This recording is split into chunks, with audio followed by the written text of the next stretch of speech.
Pour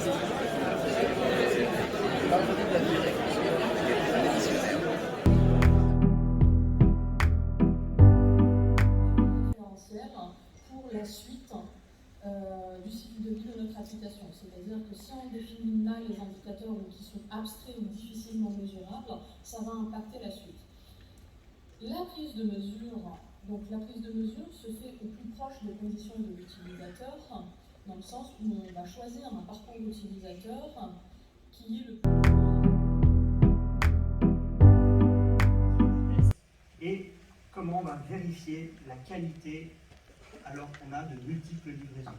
Donc moi, ce que je vous propose, c'est un retour d'expérience sur la mise en place de toute une gamme d'outils et de méthodes qui gravitent autour du MBT. Alors le MBT, c'est quoi? Le MBT, c'est la conception visuelle des tests, c'est l'art de concevoir et de produire des cas de test à partir d'un modèle abstrait du logiciel ou du système sous test. MBT, c'est les initiales de Model Based Testing.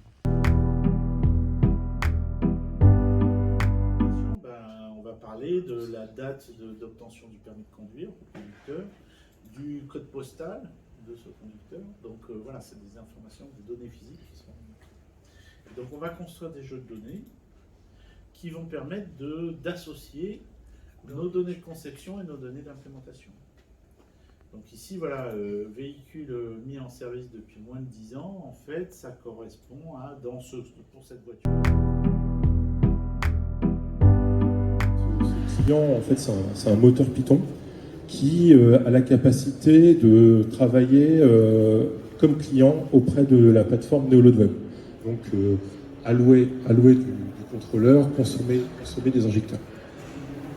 Donc, ce qui se passe, c'est que donc on est sur un IDE standard du marché, on a utilisé VS Code, pour pas le nommer, et on développe le script en YAML.